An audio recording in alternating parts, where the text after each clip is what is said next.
So given what we're starting to learn about Postmaster General Louis DeJoy's campaign finance crimes, both federal and state, it's beginning to look like Louis DeJoy needs to go to DeJail.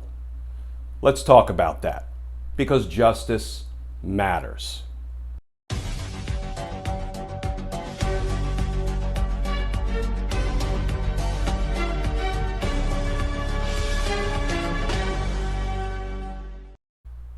Hey all, Glenn Kirshner here. So we've learned a lot about Postmaster General Louis DeJoy in recent months. We learned he was a $1 million donor to Donald Trump. We learned he was a high-dollar Republican fundraiser.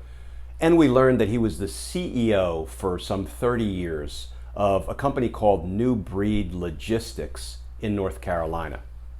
And now, courtesy of some really blockbuster reporting from the Washington Post, we've also learned that Louis DeJoy, when he was the CEO of Breed, used to pressure his employees to make contributions to Republican candidates of his choosing. But not to worry, because Louis DeJoy would then reimburse those employees, make them whole, if you will, after they donated as he directed. And that would be a crime. That violates both federal law and, perhaps even more importantly, it violates the laws of North Carolina, constitutes a felony, and there's no statute of limitations in North Carolina for those crimes. We'll talk more about that in a minute. We all know what it's like to work for a bad boss. I've worked for some bad bosses. I've worked for some terrific bosses. But, a bad boss can make your work experience, heck, can make your life anywhere from uncomfortable to unbearable.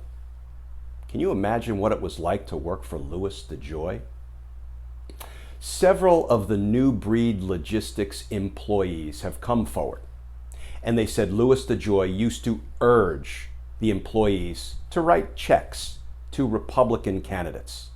He also used to urge them, if not require them, to attend political fundraisers at his, Louis DeJoy's, 15,000 square foot gated mansion.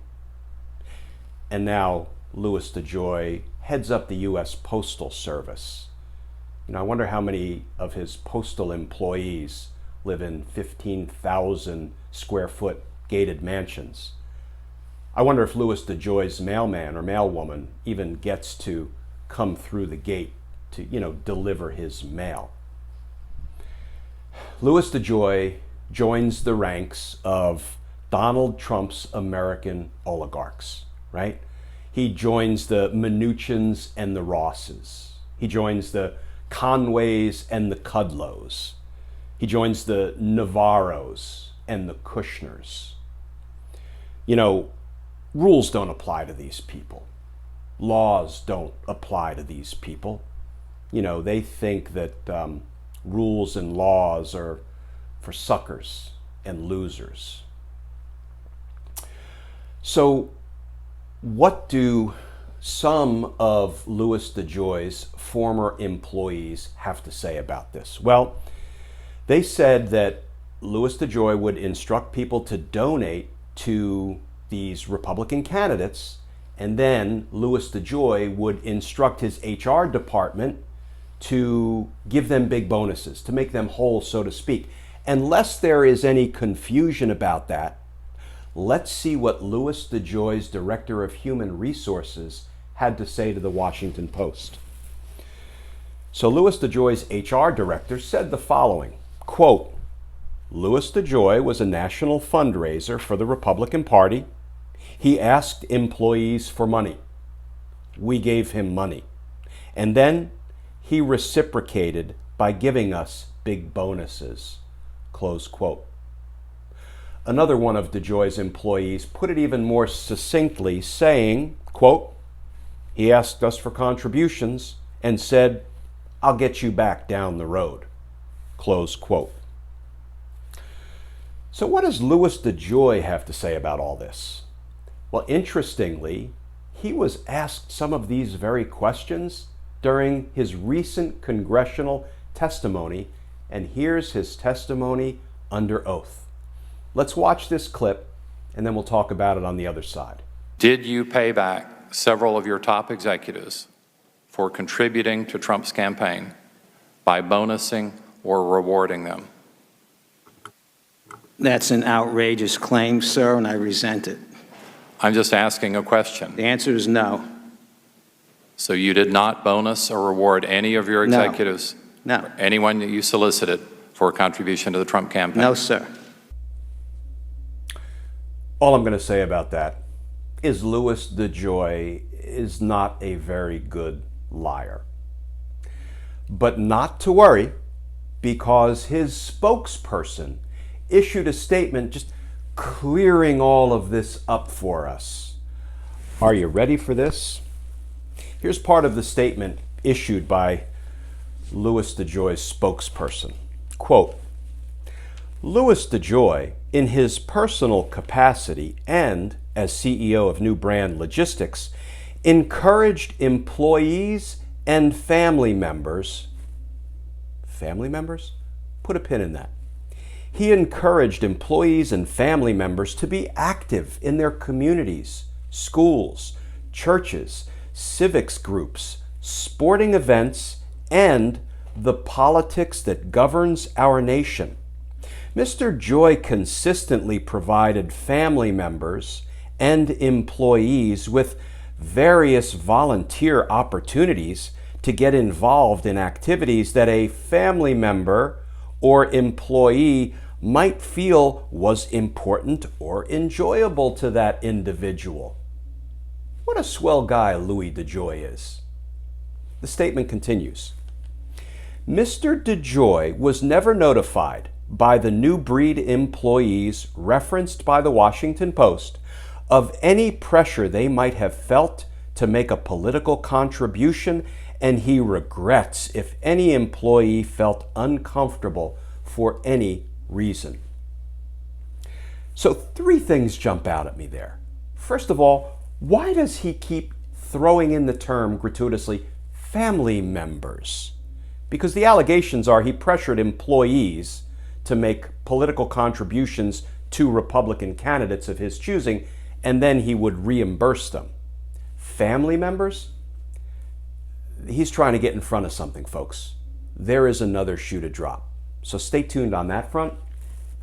The other thing about his statement is he actually blames the employees for not speaking up. You see what he did there? He said, hey, if you felt like you were pressured, you were coerced, you were forced to make these contributions, you should have spoken up. It's your fault. You know, maybe the New Breed Logistics employees liked having a job, getting a paycheck. No, he tries to blame them. And mind you, he pulled them into his criminal scheme. Think about what he did to those employees. But it's their fault, his spokesperson says. And then the third thing is when you look at this statement, he doesn't deny anything. He doesn't deny any of the allegations in the Washington Post reporting. Can I tell you, when I see a statement like that, looking at it through the lens of 30 years as a federal prosecutor, I would call it an admission. Now, mind you, it's an admission that comes through a spokesperson, so that can be a challenge to tie back to the defendant, but I'd be willing to give it a try. And here's the other thing that I really appreciated about the Washington Post reporting. They brought some receipts. I was a journalism major undergrad, and I really enjoyed this part of the Washington Post reporting because they did a financial analysis of some of these New Breed Logistics employees that worked under Louis DeJoy. Here's what they said. 124 employees of DeJoy's company gave more than $1 million to Republican candidates. Many of those employees had never made a political contribution before they worked for DeJoy or after they worked for DeJoy. But whereas 124 employees gave more than $1 million to Republican candidates during that same time period, 9 of DeJoy's employees gave a total of $700 to Democrats. Folks, you do not need to be Sherlock Holmes or Columbo to see how that evidence supports, confirms, corroborates Washington Post's reporting about how DeJoy was pressuring his employees to give money to Republican candidates. So, in my estimation, based on even just what we've seen reported in the last 24 hours, Louis DeJoy appears to have broken federal campaign finance laws for openers. Will he be investigated, arrested, indicted, tried for federal crimes? Well, Bill Barr, after all. Do you think Bill Barr is going to start arresting, indicting, holding accountable Donald Trump's, appointees, his cabinet officials, his close advisors? No, of course he's not. Why? Because if he starts holding accountable Donald Trump's executive branch officials, what are they going to do? They could flip. They could flip and give up Donald Trump and all of his many crimes. And Bill Barr is not going to allow that to happen, because Bill Barr is not the Attorney General for we the people. He's the criminal defense lawyer for Donald Trump. And he will do everything, lawful or not, to keep Donald Trump out of trouble. So don't expect federal charges anytime soon, even though it's clear, based on the reporting, if accurate, that Louis DeJoy has violated the federal law. But here's the thing, folks. He's also violated North Carolina state law. And these crimes, if the reporting is accurate and if the evidence supports what we have learned in the Washington Post article, these crimes constitute felonies, and in North Carolina, there is no statute of limitations. In fact, the Attorney General for the state of North Carolina has already weighed in, a gentleman named Josh Stein. And here is what the North Carolina Attorney General has said, via tweet, of course, because everything is done via tweet these days. Attorney General Josh Stein says the following, quote, "It is against the law to directly or indirectly reimburse someone for a political contribution. Any credible allegations of such actions merit investigation by the appropriate state and federal authorities. Beyond this, it would be inappropriate for me as Attorney General to comment on any specific matter at this time." Can I make a plea directly to state attorneys general? If you have evidence that satisfies the arrest standard, that is, probable cause to believe Louis DeJoy violated North Carolina state law, please apply for an arrest warrant. Not next week, not next month, not after the election, but at the very moment that you have enough credible, reliable evidence satisfying the probable cause standard that Louis DeJoy violated North Carolina state law. Because frankly, the people deserve that.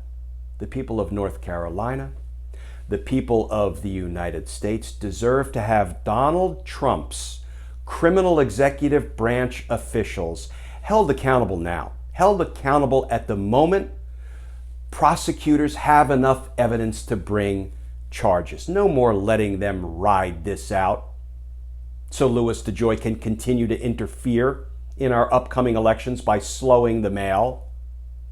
The law shouldn't only apply to people that Donald Trump calls suckers and losers. The law should apply to everyone. Let's stop delaying justice. Folks, as always, please stay safe. And I look forward to talking with y'all again tomorrow.